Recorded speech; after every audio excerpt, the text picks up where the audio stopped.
Good evening everyone, it's Rebecca from Silvergrave Foliage. I am in the workshop in the evening doing a bit of seed sowing before I go to bed because it really helps. It really helps to just slow me down at the end of the day. Apparently there's some science behind this. Apparently hand-eye coordination and that sort of thing is really good for your well-being and mental health. So for those of you flower farmers who find yourself doing this before you go to bed, that's probably why. Anyway, good evening, how are you?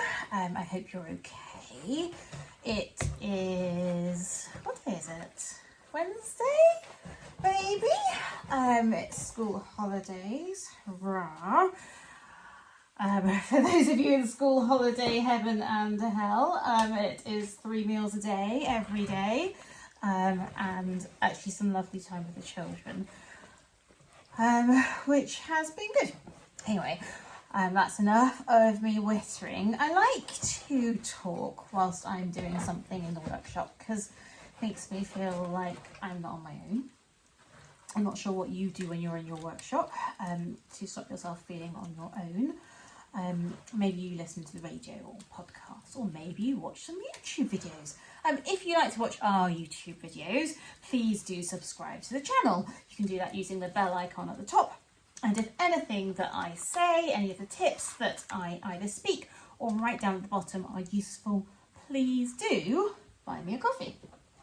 I like coffee, and it's really appreciated. So, anyway, enough of that. I thought today that I might witter along about the things that are in your control.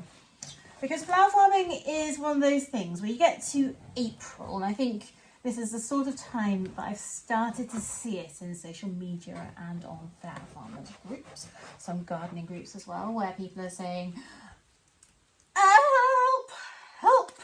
It's all just really overwhelming, and that's because there's a lot to do. There's a lot to coordinate, excuse me. Oh, dear. Just refilling my bucket. A bit more compost and a bit more water. Now, we don't have a water supply in the workshop, so it's a great way to reuse wine bottles. We fill wine bottles and milk bottles and bring them out to the workshop, where I do our sewing. Like for the past 4 years, 3 seasons, it's all been done at the kitchen table.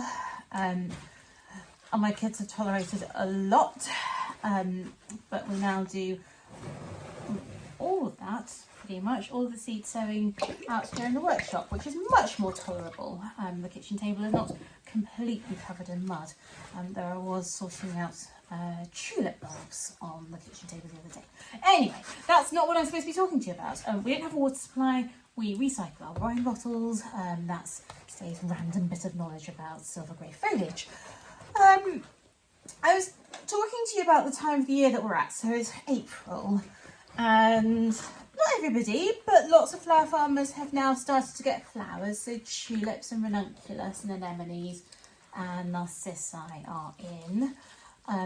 We've also got some honesty that's ready, some cress, the wallflowers are doing things, like lots of things are starting to pop up, which is super exciting. But we're also still seed sowing and starting to plant out, and we're preparing beds and trying to make sure that our flowers are sold. And so there is a lot going on at the moment. Which can be a bit of a headache and can be quite overwhelming, and it can just feel like there's too much to do, and then it's flipping freezing.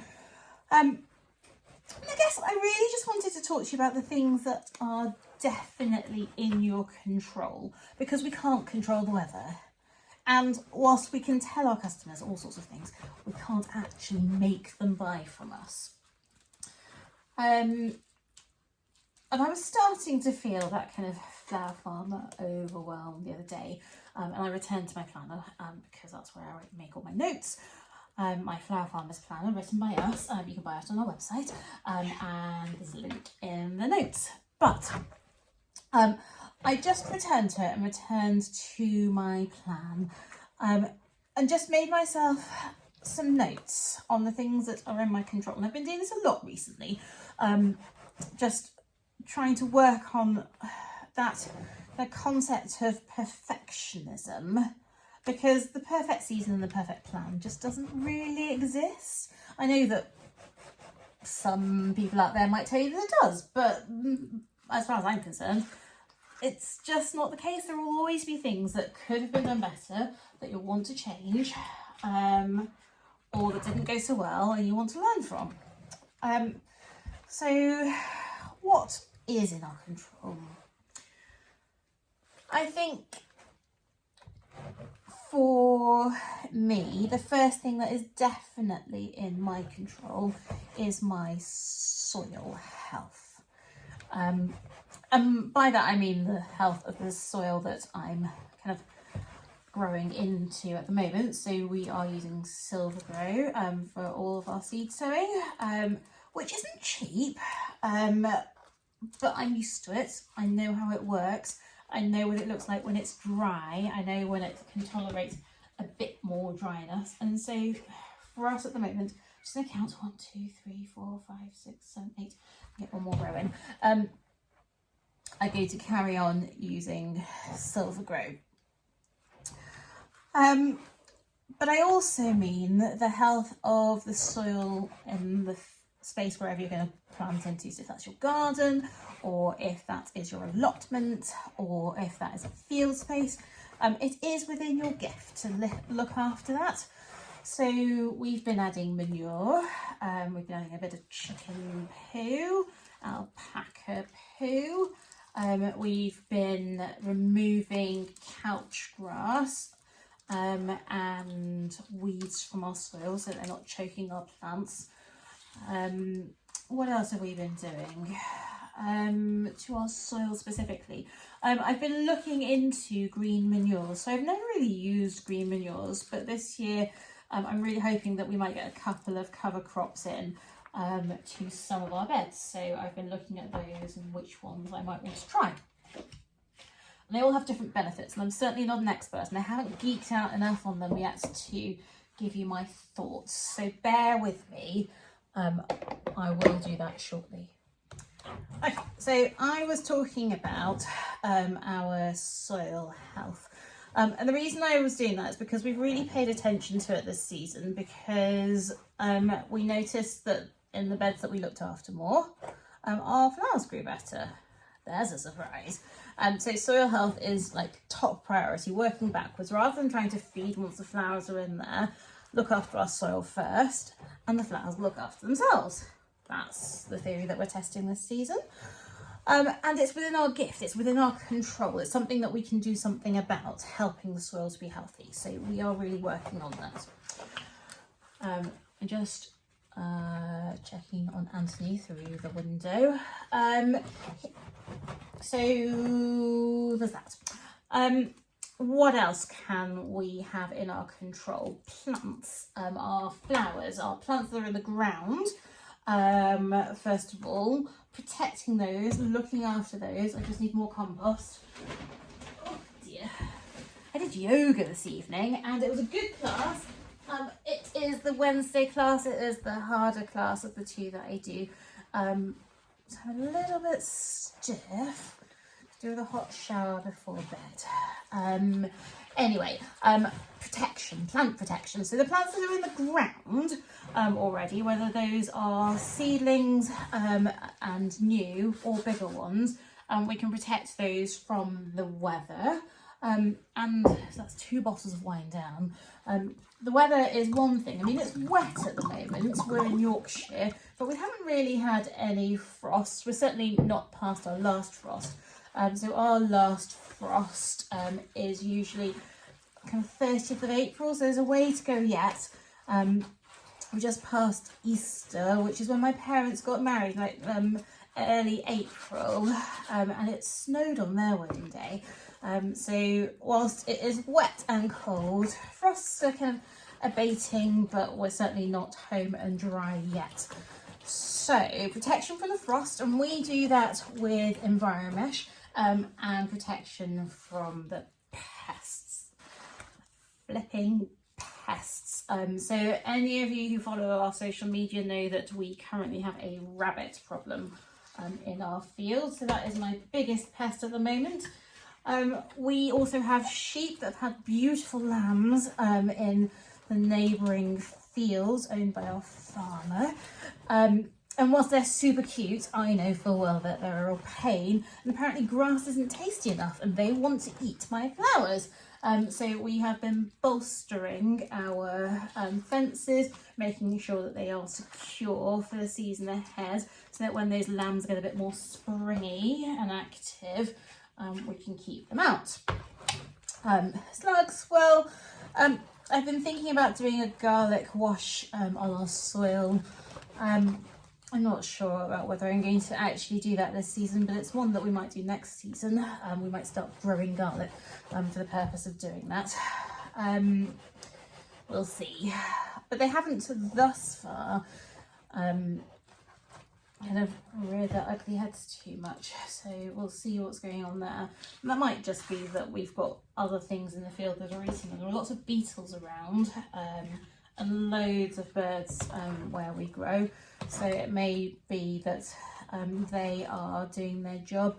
We definitely have a huge slug problem here at HQ, so we work on those with a few beer traps, and often just coming out at night and picking things to mind my language on social media.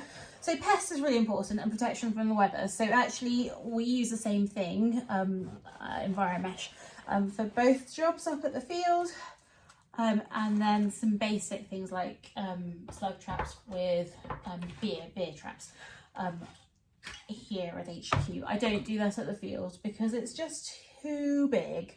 There's too much space, so some attrition we just have to expect.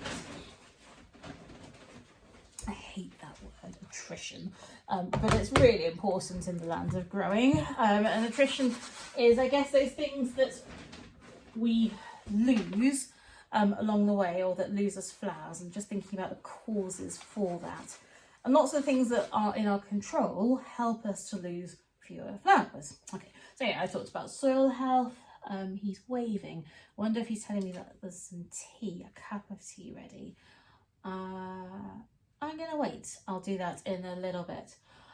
So anyway, what else is in my control? Well, our social media is in my control. I cannot make people buy from me. Fact. I cannot force any customers to come to us, though I would love to be able to do so because we grow some rather good flowers. What I can do, though, is I can show up. So I can be on social media, whether that be Instagram or YouTube, and I can say, hello, this is who I am. And hello, this is what I do. And these are the flowers that I grow. And this is why I think that you should buy them. Most importantly, I can tell people how to buy my flowers. So we sell mainly wholesale to florists, buckets, DIY weddings, and then we do subscriptions and gift bouquets. A little bit of funeral work coming in there as well. Those are things that I can tell people. And I can tell our retail customers how they can buy from us. So I can tell them that they can buy from our website, they can buy from me directly if they contact me, and I can tell my retail customers that we mainly offer collection these days. We will deliver locally. I can tell our florist customers that we post. So if you're a florist watching, then we post our flowers twice a week out to you around the UK. And that's both for our fresh flowers and our dried flowers. Okay. And then for flower farmers, I can tell you that you can see me here, and any tips that I want to share here. You can start to work the way we work by using our Flower Farmers Planner and the 2024 edit. we are about to start work on, which is very exciting. Any feedback from the 2023 edit, I'd be grateful to receive it. Drop me a message, an email, rebecca@silvergreyfoliage.com. That would be lovely. And if you'd like to talk, we could Zoom maybe. That would be good too. I like to chat, hence I'm talking to myself and you. So I can do that. I can also tell you, if you're a flower farmer, that we offer one-to-ones. They're not really widely advertised, but they are available in 1 hour slots, and I do those regularly with a couple of people, or a one-off if you've got some real kind of problem busting that you'd like to do. So those are the things that we offer. And by showing up and telling people that that's what we do and how they can get in contact and how they can buy our beautiful flowers, or how you can work with me to help with your productivity and your confidence as a grower, that is in my control. I can do that as often or as little as I want. And you'll note that I go through phases, and those phases aren't because I am flaky. Those phases are because I'm trying to look after myself. And I think that's probably the last thing that is completely within your gift. It is within your gift as a flower farmer, a grower, or if you're not a flower farmer, but you do own a small business, it is within your gift to look after yourself. And that's not something that historically I've been particularly good at. I think, in fact, I would say that historically I've been pretty bad at looking after myself. And there are always a number of reasons for that. But I really want this silver grey foliage to be a success. And silver grey foliage will not be a success if it becomes a successful business, but I am on my knees. And that's the same for any job that we do. It's not a success if it pays the bills and makes you millions. Not that this is going to make us millions. And you are on your knees, unable to enjoy it. So that's not a success in my humble opinion. So I am really working on that this year. So I'm doing that in a number of ways. Yoga is one of them. It was Anthony's idea, yoga. I never thought I'd go for it, but it's really good. I really enjoy it. And I always leave feeling zingy, or at least in a better place than when I arrived. And I think that's the key. Something that is restorative. Is that a word, restorative? Yes. I'm not drinking tonight, by the way. I have a very cold cup of tea, but I'm not partaking any other beverages. Yes, I like wine. I like coffee. Feel free to buy me a coffee. But this evening I am I'm not actually drinking cold tea because it's got mud in it. So I'm gonna leave it now.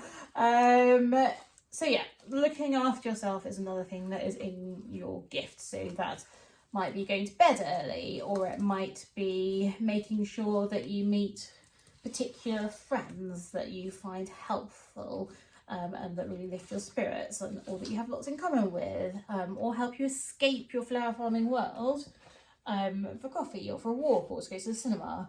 It might be that you do sewing, or you go running, or whatever it is that floats your boat, helps you to escape, and basics of food and drink and rest, so that you are fit enough to get through the season before the next time to rest comes. So I guess the final thing that I would say is that somewhere, preferably in your Flower Farmer's Planner, you need to write down your plan for this season if you haven't already. Now, I'm not talking like massive like business plan.